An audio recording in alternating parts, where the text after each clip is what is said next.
That leather sneaker you just paid $190 for, it is synthetic, not ethically sourced, not responsibly crafted, not a premium Australian-made alternative. No, it's imported polyurethane film pressed onto cheap cotton backing and stamped with a faux grain pattern in some overseas factory. And the Australian brand selling it to you knows exactly what it is. Here's what nobody talks about. The Australian sneaker industry masquerades as locally made craftsmanship while importing finished uppers from Southeast Asia and just slapping their name on the box. They never tell you. They just keep using the word Australian on the tag and in the marketing. The economics are brutal. An actual full-grain leather upper sourced from domestic Australian tanneries costs a brand $18 to $22 more per pair than the synthetic garbage. So they cut corners on materials, maintain the Australian brand premium price, and pocket the difference. Meanwhile, consumers think they're supporting local industry. They're not. They're funding false advertising. Today we're doing something radical. Instead of ranting about the frauds, we're handing you the only 6 sneaker brands actually building real leather sneakers in Australia using traceable, full-grain hides. Because if you're spending money claiming to buy Australian leather, you deserve to actually get Australian leather. Stick around because the final brand sources its hides from a tannery that's been operating since 1904, and the craftsmanship is so precise that people mistake these sneakers for vintage Italian imports. Let's start with brand 1, R.M. Williams. R.M. Williams didn't start in sneakers. They built their entire reputation on handcrafted leather boots in South Australia since 1932. When they entered the sneaker market 5 years ago, they didn't compromise. They applied the exact same philosophy. Every R.M. Williams leather sneaker uses full-grain leather sourced from Australian tanneries in Victoria, processed through methods that take weeks instead of hours. The manufacturing cost sits between $55 and $65 per pair. Retail lands at $320 to $340. That's roughly a 490% markup. On the surface, it sounds criminal, but here's where it actually makes sense. The R.M. Williams hide is dense, breathable, and develops a rich patina over years instead of peeling at the 18-month mark like synthetics do. These sneakers resolve completely. The sole separates, you replace it, and the shoe keeps living. What most people don't realize is the cost per wear calculation. Worn 4 days a week for 5 years, which is conservative for a resolable sneaker, you're looking at approximately 38 cents per wear. Compare that to buying a new pair of synthetic sneakers every 18 months. Suddenly, that premium makes mathematical sense. This is engineering that Australian manufacturing actually specializes in. Full transparency on leather sourcing, published tannery names, and zero celebrity hype. That's R.M. Williams territory. Brand 2 is Baxter.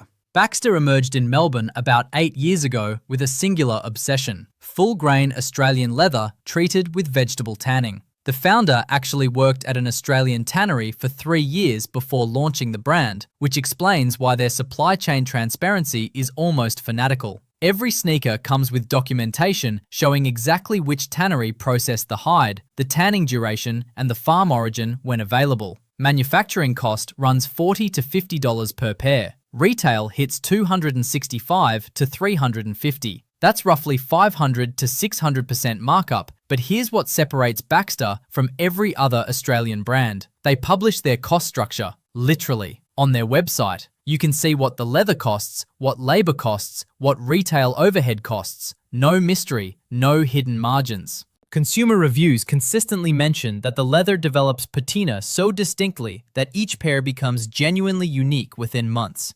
That's full-grain leather signaling what it is. Polyurethane starts peeling while the uniqueness phase is still happening. Brand 3, Quaddy's Australian collaboration, the Coastal Series.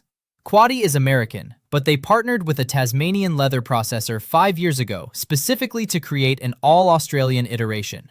Every pair of the Coastal Series uses full-grain leather from Tasmanian cattle, hand-finished in workshops in Hobart. Manufacturing cost sits between $60 and $75 per pair. Retail ranges from $295 to $380.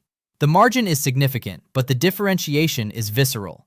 Tasmanian leather has different tanning characteristics than standard full grain because of water properties unique to that region. The leather accepts dye differently. It develops patina faster. Experienced leather enthusiasts can identify Tasmanian tanned hides blindfolded because the aging process is so distinctive.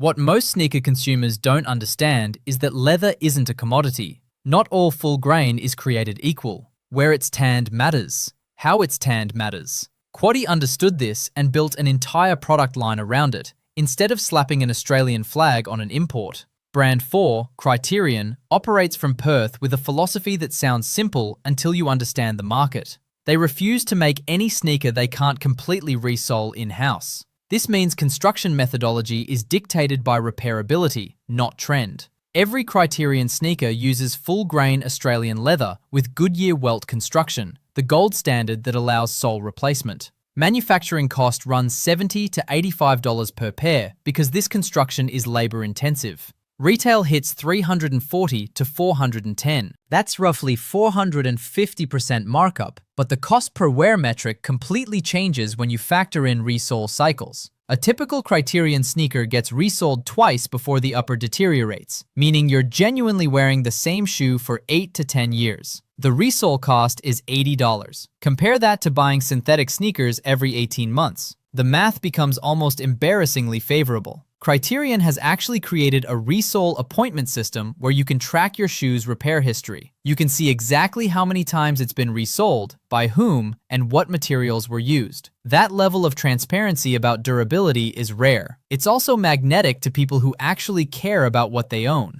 Brand 5, Aussie, sources exclusively from their own tannery in South Australia. They own the facility. This isn't outsourced. This isn't licensed. They control the entire pipeline from raw hide to finished upper. Manufacturing cost runs $45 to $60 per pair because they cut out the middleman layer. Retail reaches $275 to $320. The markup is 450 to 600%, which sounds standard until you realize there's one fewer company taking margin. That money stays in Australian manufacturing infrastructure. Every Aussie sneaker is individually registered with a serial number linked to the tannery batch, the tanning duration, and the intended lifespan. They're not shy about this. They market their sneakers as investments that will be passed down. That's not marketing hyperbole in their case. The leather quality is so stable that generational wear is actually realistic. Consumer reviews mention inheriting Aussie sneakers from parents and continuing to wear them.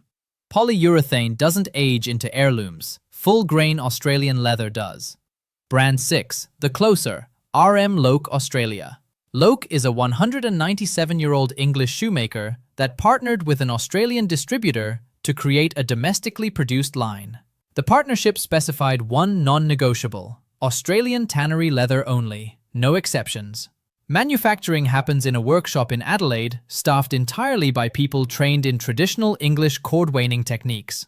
Manufacturing cost runs $80 to $110 per pair, because hand-finishing leather at this level requires genuine skill accumulation. Retail lands at $520 to $640. That's roughly 500% markup. But here's the reality that most people miss. The tannery that supplies Loake Australia has been operating since 1904. The owner is fourth generation. The techniques are unchanged because they work.